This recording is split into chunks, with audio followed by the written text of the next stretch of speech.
Бұл ауылдың іргетасы осыдан 60 жыл бұрын қаланған. Алдымен барлаушы геологтар үшін 15 жарымнан барак тәріздес үйлер тұрғызылса, бүгінде тұрғын үй саны 1540, ал халқының саны 6200-ге жетті. Ассалаумағалейкум, ардақты алаш жұрты. Маңғыстау арнасының эфирінде туған жердің тарихынан азық алған алтын қазық хабары. Біз бүгінгі санын Жаңаөзен қаласының Қарашаңырақ саналатын Қызылсай ауылына арнамақпыз.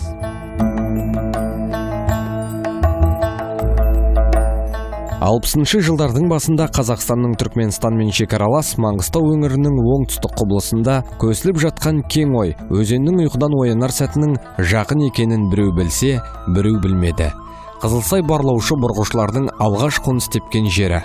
Десек те, сай бойында қазылған ондаған құдықтар ертеректе мұнда тұрақты ел болғандығын аңғартады.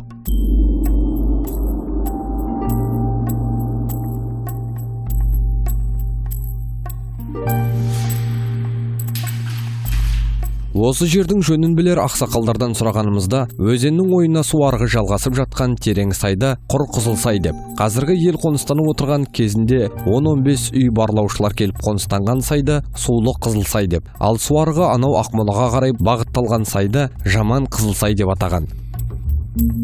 Бұл Қызылсайдың бұрынғы атауы мәселен Ескі өзен, Көн өзен деп аталынған. Себебі енді оның бәрі де бір шартты атаулар негізі. Негізі бұның өзінің тарихи Алла тағаланың жаратқан жерінің атауы Қызылсай ғой. Міне енді сол өзінің бұрынғы жоғалған атауы кешегі еліміз тәуелсіздік алғаннан кейін өзіміздің мына жағрафиямыздың, картамыздың бойында бұл ауыл қазір Қызылсай ауылы болып аталынады. Қазір енді осы келгенде кеткенде біздің Қызылсайды алдына қара шаңырағын қосып айтады. Себебі қара шаңырақ деген бұл не мағына береді дегенде, қара шаңырақ дейтін өзі бір киелі сөз ғой. Қара шаңырақ дейтін тектен тек атылмайды. Біздің тона ата-бабаларымыздан бері қараған жерде сол атаның шаңырағын ұстап отқан үйді мәселен мынау біздің қара шаңырағымыз деп атайды. Сондықтан біздің Маңғыстауымызда, атап айтам, Маңғыстауымызда ең алғашқы Маңғыстау өзінің орталығы болып құрылған жер мәселен Ақкетік. Міне осыны біз Маңғыстаудың қара шаңырағы деп атаймыз. Бірінші. Екінші тағы қара шаңырақ деп атайтын жеріміз ол Таушық, қазіргі Таушық ауылы.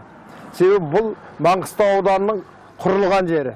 Сол алғашқы құрылғанда, мәселен, бірінші Жыңғылдыда орталық болды, содан кейін Таушыққа ауды. Міне бәленбай жыл уақыттан бері қарай Таушық Маңғыстау ауданының орталығы болды, Маңғыстаудың қара шаңырағы болды.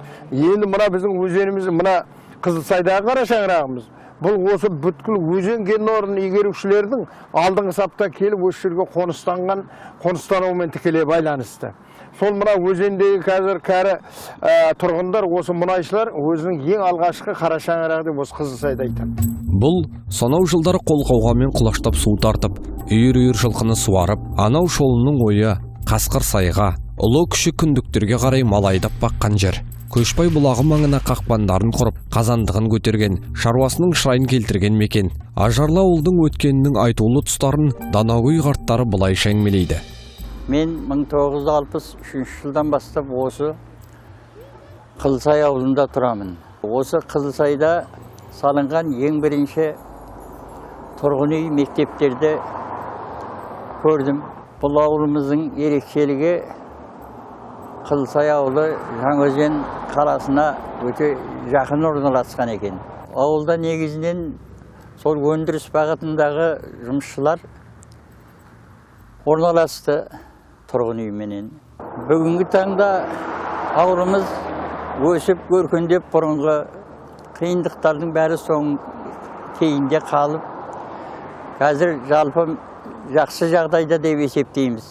Тұрғындарға қажетті негізгі керектер отын, су, газ дейтін бұнымен толық кәдімгі қамтылған.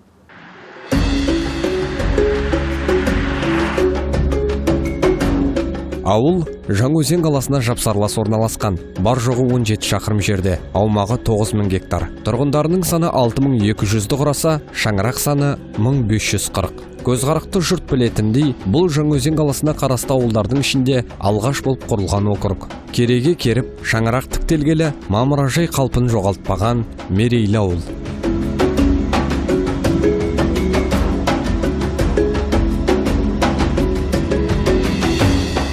Ауылдың терістігін алып жатқан сайдың құбыла жақ жиегінде зират бар.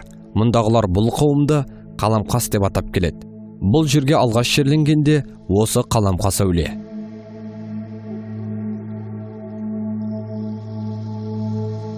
Біз мынау Қызылсай ауылының ортасындағы Қаламқас әулие қауымының басында тұрмыз. Негізгі айтпағымыз осы мына тірі кезінде әулие атанған жарықтық Қожа Әбшекеңнің өмір дерегіне қатысты осы Қызылсайдың маңында көптеген тарихи орындар бар. Содан кешегі 1929 жылы елдің ішінде аласат болып зұлмат заманының бастамасында ел ығысқан кезде Әбшекеңде жанұясыменен осы мына көрші Жаңғақты ойына қарай Түркменстанға қарай бағыт түзеген. Соңғы жолшыбай келе жатқанда көш жөнемей 9 жасар Қаламқас дейтін қызына жара шығып, сол мезетте қайтыс болады дейтін аңыз бар. Оны Әбшекеңнің өзінің аузымен естіген адамның айтқан әңгімесі бойынша айтып тұрмыз. Содан сол марқұм кішкентай нәресте 9 жасар Қаламқасты осы біз тұрған жердегі өзі қазір Қаламқас атымен аталынып тұрған қауымның негізін қалайтын.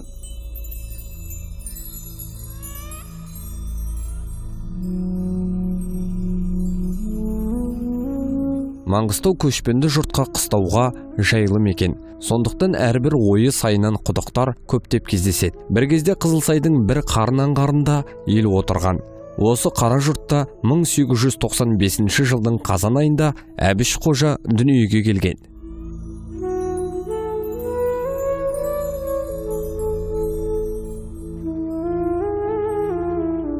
Ала мына біздің келіп тұрғанымыз қожа Әбіш деген Әбшекеңнің мына туған жері отырған жұртының маңына келіп тұрмыз.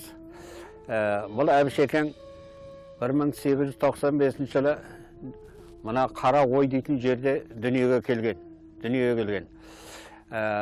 Содан кейін мына бір қарын дейтіні бар, мына Қызылсайдың мына күншығыс жағында мына сол жерде Әбшекеңнің отырған жұрты бар. Жалпы енді бұл Маңғыстауда мына қысқа қарай күн суық болады, осындай сайдың бойын, ықтысының бойын жағалап отырған ғой елдер әр жерде. Міне Әбшекеңнің жұрты осы бір қарында отырған. Енді Әбшекең деген сол баяғы 28-29 жылдардың шамасында мына елдің бәрі жан-жаққа ауған ғой. Сол уақытта мына әуелде Шағадам дейді, артынан Красноводск дейді, қазір Түркменбаш деп аталатын. Сол қалаға қарай бағыттаған. Сол Шағадамның бер жағында Қайбада дейтін жер бар, бір таудың тұмсығында. Бер жағы теңіз, ар жағы таудың тұмсығы, сол екі аралықта бір бөлек-бөлек ауылдар бар. Сол ауылдың бірінде осы Әбшекең сол жерде аз ғана шаруасымен сол жерде отырған. Әбшекең дегеннің өзін мына Шағадамда мен бірнеше рет көрдім. Ауылына бір-екі рет адам да апардым. Bir жағынан емші, бір жағынан көріпкел, қасиетті адам болған Әбшекең. Сол Әбшекеңнің айтқаны әр уақытта келеді. Сол Әбшекеңнің ауылына тек қана өзінің айналасындағы елді мекендер емес, сонымен бірге осы Маңғыстаудан да барған. Осы мына біздің Қызылсайымыздан да барған адамдар бар. Оны да өзіміз көзіміз көрген.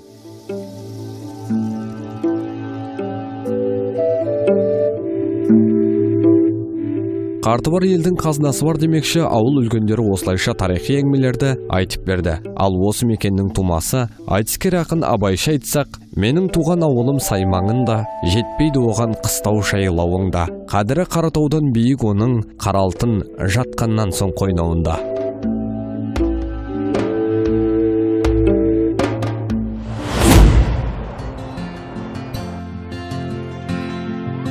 Надандықтың дауасы білім болса, мектеп жас баланың жанын әліммен сусындататын алтын ұя. Қызылсай ауылында 1959 жылы алғаш бастауыш мектеп ашылып, шәкірттердің алдыңғы қатары барак типтес үйлерде дәріс алса, геологиялық барлаумен айналысып жүрген еңбеккерлердің балаларын оқыту үшін ашылған осы алғашқы мектеп кейіннен Қара шаңырақ деп аталды. Қазіргі Жаңаөзендегі 14 орта және бастауыш мектеп осы ұядан енші алып шыққандар.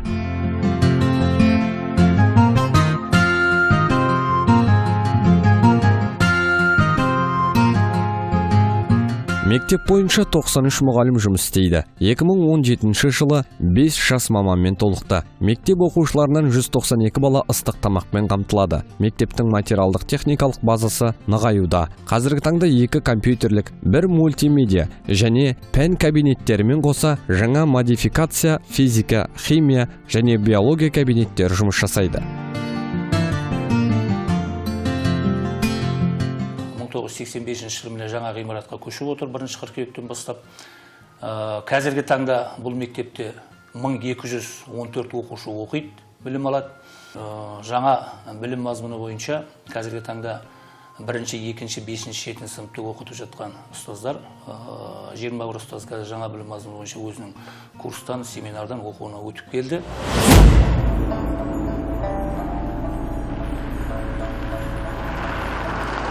Қызылсай кешегі 5 жүйрік пен 7 қайқылардың жалғасы, Бегендікұлы Сүгір мен Қазжанұлы Ұзақбайдың мекені. Сондықтан да бұл ауылда мәдениет пен әдебиеттегі шоқтығы биік тұлғалар көп.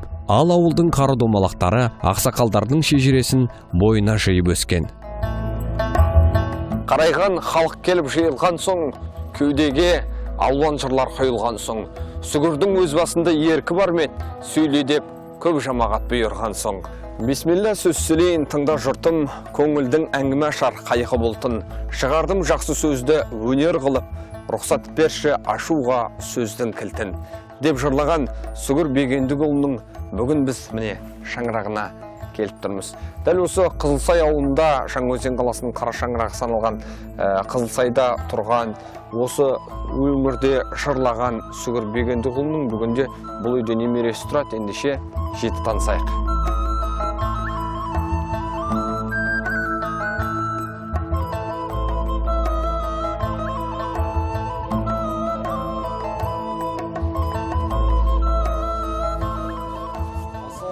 Ассалаумағалейкум.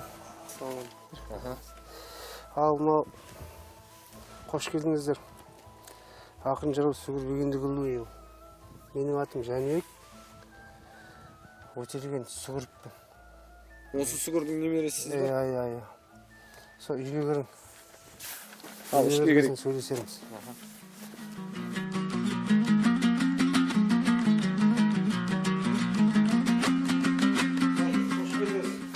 Hoş geldiniz. Aleyküm amamsınlar.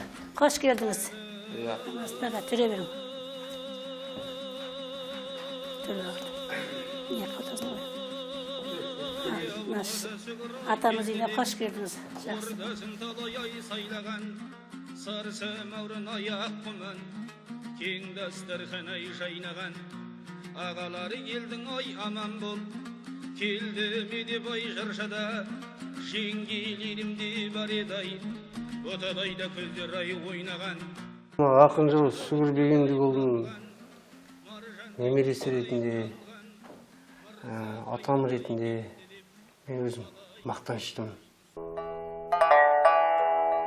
Сүгір жырау 1894 жылы Маңғыстау аумағында Өгіз Өреуіл жерінде дүниеге келген. Әкесі Бегендік ескіше оқыған сауатты, діндар адам болған. Сүгірдің өз айтуы бойынша әкесі 2 рет Меккеге барып, қажы атанған кісі. Сүгір жасында саздағы Бәли Нұрнияз ақынның мектебінен білім алған. Жас кезінен ақ өнерге жаны құмар болып өскен ол, домбыра тартып, жыр үйреніп айтып, жиын тойларда жиі көрініп, елге танымал бола бастаған. 16 жасынан бастап халық аузына ілініп, өнері бағалана бастаған Сүгірді үлкен жиын мерекелерге шақырып, ән салдыртып, жыр айттыратын болған. 1970 жылдың жаз айында өзендегі Қызылсайға көшіп келіп тұрақтайды. Сол жерде 1974 жылы 80 жасында көз жұмады. Бүгінде Сүгір Бегендікұлының киген шапаны, жай намазы, ұстарасы, жазған хаттарына дейін мектеп мұражайында сақталған.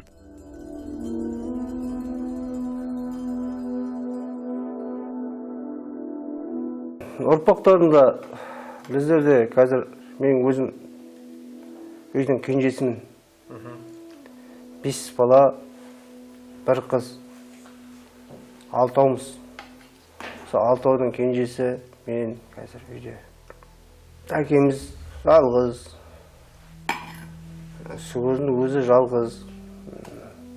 Бұл 7 баладан Сүгір атамыз 7 баласынан жалғыз жүрген менің әкем болғасын, домбыра тартпа, жырлама деп баласын айтып кеткен.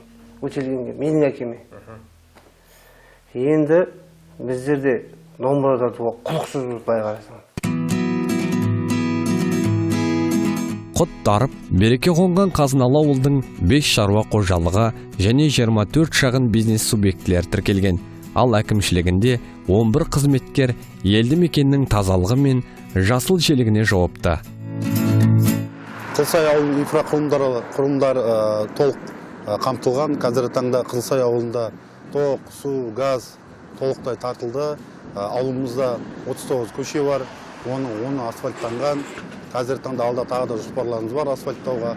Және осы ауылымызда ауыл шаруашылықты дамыту мақсатында жақында облыс әкімдігінен қызметкерлер келіп, осы құдық мәселесі жөнінде ақылдасып, осы ауылға 2 құдық қазып беру мәселесі жоспарлануда. Біреуі Ақмоланың тұсынан, екіншісі Осмола жақтан 2 құдық қазу жоспарлануда. Ағымдағы жылдың осы наурыз айының басында осы құдық қазу жұмысы басталады. Сонымен қатар ауылда 2 балабақша, өрт сөндіру бөлімі, жылу мен ауыз су, Қазпошта, ардагерлер үйі, тазалық мекемелері халыққа қызмет етеді.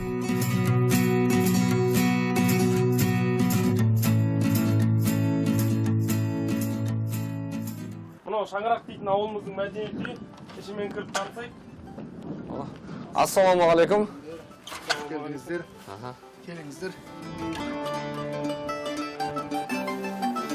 Ал енді мынау Шаңырақ мәдениет үйі Қызылсайда орналасқан. Бұл Қызылсайдың тарихы 1958 жылдан басталғанмен 1976 жыл даже оның ар жағында да аула клубтары болған, ұжымдар болған, вокалдық инструментальный ансамбльдер болған. Ауыл мәдениеті тереңнен басталады. Сонымен қатар осы ауылдық мәдениет үйінде 2013 жылдан бері қарай қызмет атқарып келеді.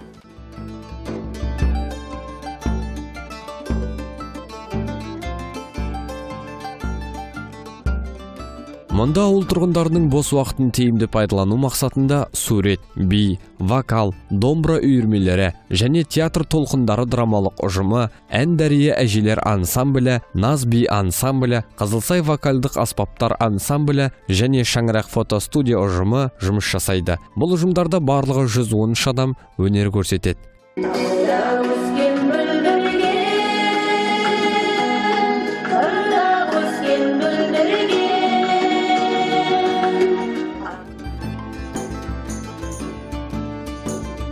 Сонымен қатар мәдениет үйінен ашылған кітапхана халыққа қызмет көрсетуде. Жылда кітапхана жаңа кітаптармен толығып отырады. Оқырмандар арасында кездесулер, дөңгелек үстел шаралары өткізіледі. Оқырмандар саны 1800 адамды құрайды.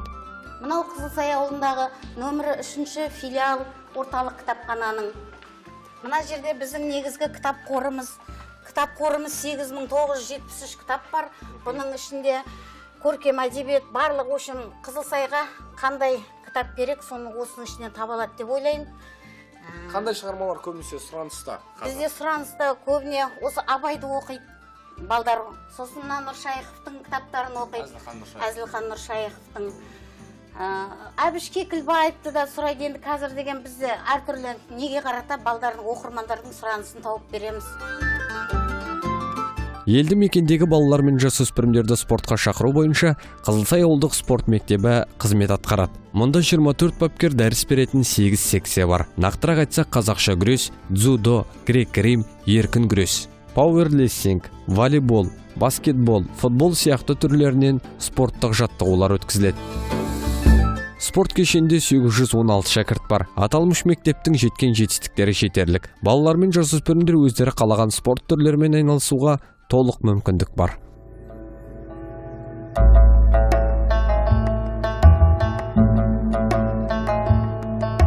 Ауыл үшін аралап танысып жүргенімізде ақшам уақыты кіріп, күнде ұясына бата бастады. Бағыт алған ендігі нысанымыз Қонақжай ауылдың шырайлы шаңырағы болды.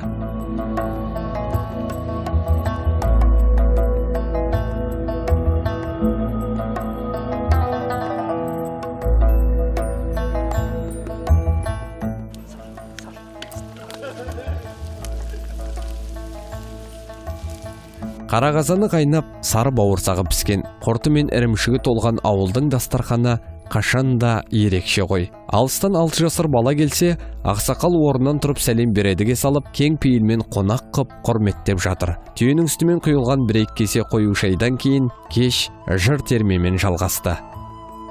Мен саған басып айнын, бұл демеймені, жерсен шауазған тайынайым, қасым ерелайым.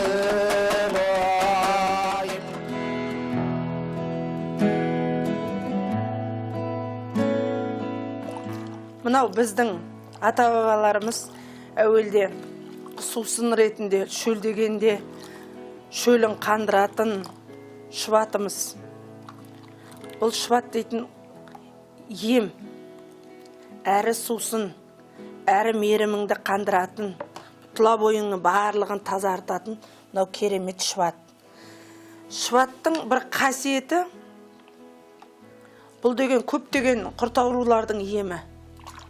Бұл деген тұла бойыңды тазартып, қаныңды тазартып, бүкіл көктемде әлсірейтіннің барлығына витамин ем болатыны жастарға айтатын үлгіміз.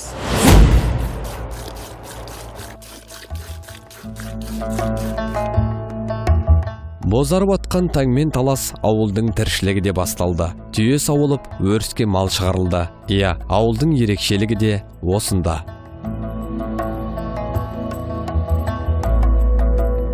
Аталы сөздің парқын ұққан, бірлігі берік қамалындай, баталы елдің кешегісімен бүгіні осы. Түйін деп айтқанда өзен ойының қара шаңырағы саналатын ауылдың келешегі кемел, болашағы жарқын.